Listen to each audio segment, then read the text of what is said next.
Good morning students. आज alkene के इस 5th वीडियो लेक्चर में हम एल्कीन की रिएक्शंस पर ही डिस्कस करेंगे। तो जैसे मैंने आपको अभी प्रीवियस लेक्चर में बताया था कि किस प्रकार से, क्योंकि पाई इलेक्ट्रॉन जो है कार्बन कार्बन जो सिग्मा बॉन्ड है या कार्बन कार्बन का जो तल है उसके ऊपर नीचे इस तरह से पाए जाते हैं, जो कि आपको आसमानी कलर में रेड कलर से 2 इलेक्ट्रॉन दिखाए गए हैं। तो इस प्रकार से हमने मार्कोनिफ रूल इससे प्रीवियस वीडियो में पढ़ा था कि मार्कोनिफ नियम के अनुसार अभिकर्मक का ऋण भाग उस कार्बन परमाणु से जुड़ता है जिस पर लगे हुए हाइड्रोजन परमाणुओं की संख्या कम होती है। तो इस चित्र में आप देख सकते हैं अभिकर्मक को हमने HBr जो है वो कलर से दिखाया हुआ है। जो उसका इलेक्ट्रोफिलिक पार्ट है वो H है जो कि रेड कलर से है, और अभिकर्मक का जो न्यूक्लियोफिलिक पार्ट है वो है Br जो कि न्यूक्लियोफिलिक पार्ट है। तो मार्कोनिफ के अकॉर्डिंग ऋण भाग किस पर जुड़ना चाहिए? अब आप कार्बन कार्बन डबल बॉन्ड देखिए। जो टर्मिनल वाला जो साइड वाला कार्बन है उस पर 2 हाइड्रोजन है, और जबकि जो बीच वाला कार्बन है उस पर 1 हाइड्रोजन है, एक प्रतिस्थापित समूह है। तो ऋण भाग किस पर जाएगा? Br कहाँ जाएगा? सेकेंड नंबर कार्बन पर, क्योंकि वहां पर एक H उपस्थित है। तो जब Br जो है सेकेंड कार्बन पर जाता है तो कौन सा कार्बोनियम आयन बनेगा? सेकेंडरी। देख रहे हैं आप ए चित्र के अंदर कि जब H का योग हुआ CH2 के ऊपर तो सेकेंडरी कार्बोनियम आयन का निर्माण हुआ, जो कि ज्यादा स्थायी कार्बोकैटायन है। और फिर ये जो ब्रोमाइड है वो नेगेटिव पार्ट कार्बोनियम आयन पर जुड़कर योग हो जाता है। इसको हम एनर्जी डायग्राम से भी देख सकते हैं। अगर अभिक्रिया आप फर्स्ट चैप्टर में पढ़ चुके हैं, अगर अभिक्रिया एक पद में होती है या कोई भी रासायनिक अभिक्रिया होती है, उसका जो ऊर्जा आरेख डायग्राम होता है उसमें अभिकर्मक होता है, उत्पाद होता है। अभिकर्मक और उत्पाद के बीच में कोई मध्यवर्ती बनता है तो अभिक्रिया 2 या 3 पदों में संभव होती है। अभिकारक को स्टार्टिंग में आप ऊर्जा देते हैं। ऊर्जा देने पर उसको एक न्यूनतम ऊर्जा की आवश्यकता होती है जिसे हम सक्रियण ऊर्जा कहते हैं, जो आपको पिंक कलर से लिखी हुई है डेल्टा ई स्टार। जब वो उतनी ऊर्जा प्राप्त कर लेता है उस अवस्था में कौन सी स्टेट हो जाती है? संक्रमण अवस्था। उसके बाद ऊर्जा गिरती है, या तो संक्रमण अवस्था से उत्पाद प्राप्त होगा या मध्यवर्ती प्राप्त होगा। अगर सीधा ही उत्पाद मिलता है तो हम ये बोलते हैं कि अभिक्रिया एक पद में हो रही है, और अगर किसी अभिक्रिया का ऊर्जा आरेख में 2 मध्यवर्ती बनते हैं तो अभिक्रिया 3 पदों में होती है। इस राइट चित्र में आपको दिखाया हुआ है 2 स्टेप एडिशन मैकेनिज्म। राइट में दिखाया हुआ है आपको, आप देख रहे हैं कि एल्कीन है और अभिकर्मक HX है ग्रीन कलर से, उसको कलर से शो किया हुआ है। उसका योग हो रहा है और उत्पाद आपको H और X, एक कार्बन पर H का योग हो गया, एक पर X का, और ये अभिक्रिया 2 पदों में हो रही है। आपको ब्लू कलर से आप देख रहे हैं डेल्टा E1, सक्रियण ऊर्जा ज्यादा है फर्स्ट स्टेप की। फर्स्ट स्टेप की सक्रियण ऊर्जा के बाद ऊर्जा गिरती है और मध्यवर्ती बनता है। मध्यवर्ती स्थायी होता है इसलिए ऊर्जा कम हो गई है, और फिर इस मध्यवर्ती से उत्पाद प्राप्त हो रहा है। तो वो सक्रियण ऊर्जा सेकंड स्टेप का जो सक्रियण ऊर्जा का मान है वो कम है, इसलिए फर्स्ट स्टेप रीडिटरमाइनिंग स्टेप होगा। 2 या 2 से जब अधिक पद होते हैं तो उनमें अभिक्रिया की जो गति को निर्धारित करता है वो धीमा पद करता है, जिसकी सक्रियण ऊर्जा का मान ज्यादा होता है। और अगर हम एल्कीन वाले कार्बन पर कोई इलेक्ट्रॉन देने वाला समूह लगा देंगे, इलेक्ट्रॉन डोनेटिंग समूह लगा देंगे, तो क्रियाशीलता बढ़ जाएगी, क्योंकि उससे फिर सेकेंडरी या टर्शरी कार्बोनियम आयन का निर्माण होगा।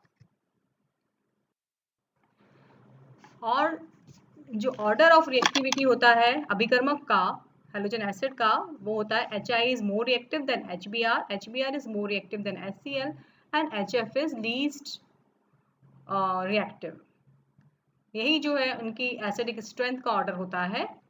और जो एडिशन होता है वो पोलर मैकेनिज्म होता है। तो आप नीचे देखिए सिमेट्रिकल अल्कीन दिखाई हुई है जहाँ पर कार्बन से दोनों समान समूह लगे हैं और किस प्रकार से पाई इलेक्ट्रॉन के द्वारा HBr पोलराइज हो जाता है और H पर धन आवेश और Br पर ऋण आवेश। लेकिन जब अनसिमेट्रिकल अल्कीन है, आप देख रहे हैं कि कार्बन पर क्या लगे हुए हैं, दो मैथिल समूह।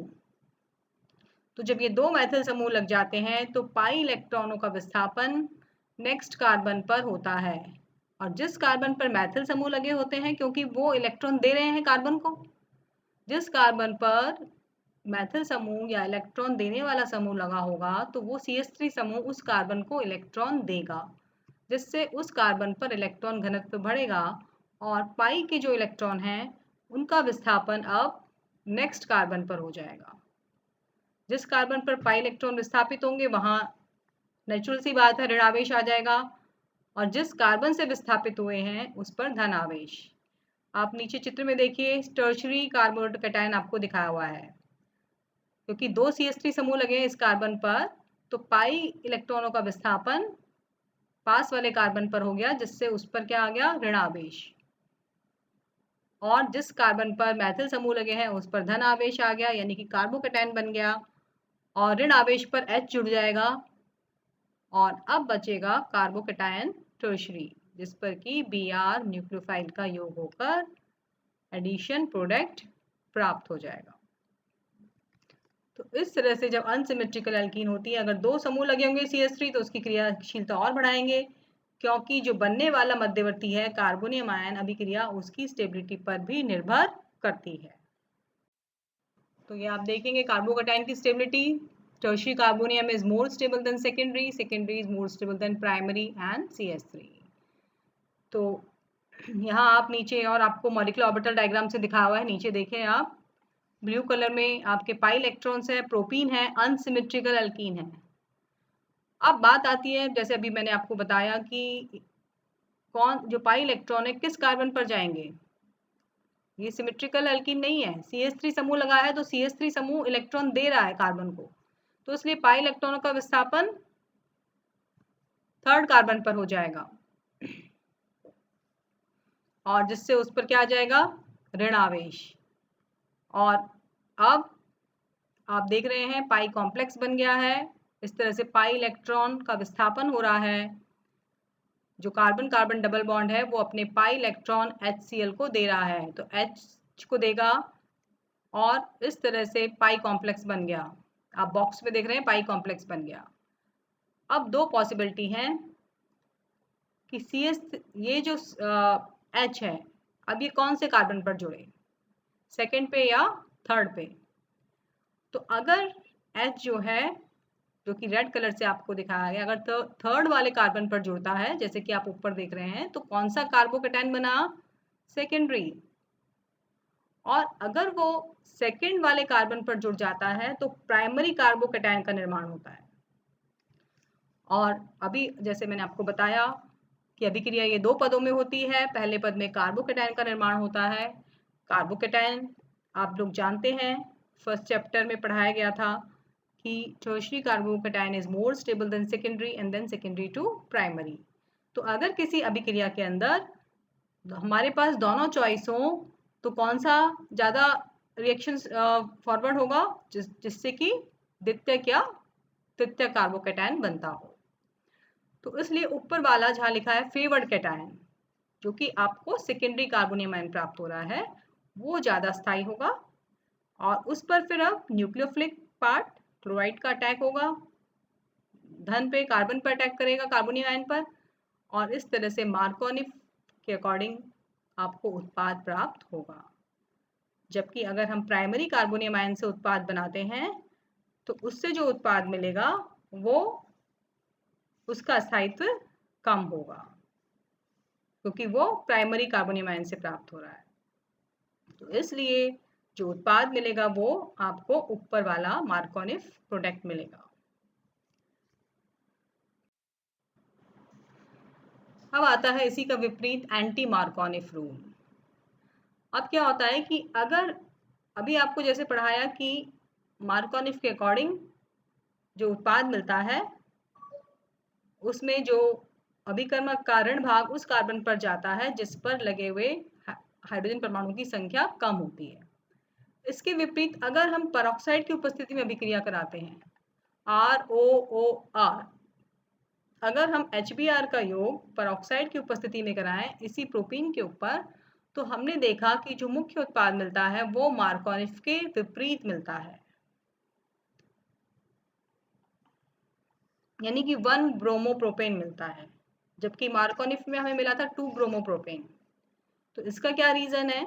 परऑक्साइड की उपस्थिति में, ROR की उपस्थिति में जब वो HBr से अभिक्रिया करता है तो ROR जो है लाइट की उपस्थिति में, क्योंकि कम ऊर्जा देनी पड़ती है, तो वो ब्रेक होकर RO मुक्त मूलक बनाता है, RO मुक्त मूलक, और ये RO मुक्त मूलक HBr से अभिक्रिया करके ROH प्लस Br मुक्त मूलक बनाएगा। तो अभिक्रिया में हमें ये जो अभिक्रिया होगी वो मुक्त मूलक के द्वारा होगी। मार्कोनिफ नियम ध्रुवीय मैकेनिज्म के द्वारा हो रही थी, और ये जो अभिक्रिया है ये मुक्त मूलक के द्वारा हो रही है। तो परऑक्साइड की उपस्थिति में HBr की क्रिया होकर Br मुक्त मूलक बनता है, और अब ये Br मुक्त मूलक अभिक्रिया करेगा एल्कीन से, और इससे दो तरह के मुक्त मूलक संभव है, प्राइमरी मुक्त मूलक और द्वितीयक मुक्त मूलक। अगर जो ये मुक्त मूलक है ये फर्स्ट वाले कार्बन पर, जो कि आपको एरो से दिखाया है, उस पर जुड़ता है, तो आपको द्वितीयक मुक्त मूलक प्राप्त हो रहा है। आप देख रहे हैं चित्र में कि जो Br मुक्त मूलक है फर्स्ट कार्बन पर CH2 कार्बन पर जुड़ा है, और आपको CH सेकेंडरी मुक्त मूलक मिला है। इसके विपरीत अगर Br का योग सेकेंडरी वाले कार्बन पर होता है, सेकेंड कार्बन पर होता है, तो CHBr आ जाएगा और मुक्त मूलक कौन सा मिलेगा? प्राइमरी। और अब हम जानते हैं कि सेकेंडरी मुक्त मूलक ज्यादा स्थायी होता है, इसलिए अब इस सेकेंडरी मुक्त मूलक पर HBr का H योग करके 1 ब्रोमोप्रोपेन बनाएगा। तो क्रियाविधि बदल गई है। HBr का योग परऑक्साइड की उपस्थिति में मुक्त मूलक के द्वारा होता है। इस प्रकार परऑक्साइड की उपस्थिति में एल्कीन की HBr से क्रिया करने पर ही होती है। यह प्रभाव HF, HCl या HOI की परऑक्साइड की उपस्थिति में एल्कीन से क्रिया कराने पर नहीं होता। सिर्फ HBr पे ही परऑक्साइड इफेक्ट लागू होता है, क्योंकि HCl जो बंध है वहां पर 103 किलो कैलोरी ऊष्मा देनी पड़ती है, HBr में 89, जो कि तो HCl बंध मजबूत है। अतः ये एल्कोक्सी बंध जो RO मुक्त मूलक बनेगा जब हम परऑक्साइड लेते हैं, परऑक्साइड क्या होते हैं? ROOR, तो वो लाइट की उपस्थिति में RO बन जाता है, परऑक्साइड मुक्त मूलक बन जाता है, और ये परऑक्साइड मुक्त मूलक HX से क्रिया करता है। चूंकि HBr की ऊर्जा कम है, HBr बंध की, और लेकिन HCl बंध की जो ऊर्जा है 103 है, तो वो टूट नहीं पाता, अर्थात क्लोराइड मुक्त मूलक प्राप्त नहीं हो पाता। HI जो बंध है वो कमजोर है, उसमें 71 किलो कैलोरी ऊष्मा ही चाहिए होती है, लेकिन वो आसानी से टूटकर आयोडीन मूलक बना लेते हैं, और वो आपस में ही आयोडीन मुक्त मूलक संयुक्त होकर आयोडीन बना लेते हैं। इसलिए HI के साथ ऊर्जा कम होते हुए भी अभिक्रिया एंटी मार्कोनिफ के अकॉर्डिंगली नहीं होती। ये क्वेश्चन एग्जाम में आता है कि HI के साथ एंटी मार्कोनिफ अभिक्रिया क्यों नहीं होती? क्योंकि HI जो बंध है वो टूट तो जाएगा, आपको आयोडाइड मुक्त मूलक भी प्राप्त हो जाएगा, किंतु आयोडाइड मुक्त मूलक इतना रिएक्टिव होता है कि दो आयोडाइड मुक्त मूलक क्रिया करके आयोडीन बना लेते हैं, और अभिक्रिया में आयोडाइड मुक्त मूलक उपस्थित नहीं रह पाता, और जब वो होगा ही नहीं तो अभिक्रिया भी नहीं होगी। तो इसलिए सिर्फ HBr अगर आपको एग्जाम में आता है, HBr in presence of peroxide, तो एंटी मार्कोनिफ प्रोडक्ट बनाएंगे, और परऑक्साइड नहीं लिखा है ऊपर तो मार्कोनिफ प्रोडक्ट। मार्कोनिफ के अकॉर्डिंग 2 ब्रोमोप्रोपेन बनेगा, एंटी मार्कोनिफ में 1 ब्रोमोप्रोपेन बनेगा। So this is the main part of the Markovnikov rule. इसके अलावा कैटालिटिक हाइड्रोजन रिएक्शन होती है एल्कीन की, H2 का योग हो जाता है प्लैटिनम कैटलिस्ट की उपस्थिति में, पैलेडियम भी हम ले सकते हैं, निकेल भी ले सकते हैं, और ये जो योग होता है वो सिन होता है, सिस एडिशन होता है, यानी कि एक ही तरफ से H के परमाणु के H परमाणु जुड़ता है। H2 का जो मॉलिक्यूल है वो एक ही तरफ से, एक ही तल से जुड़ता है।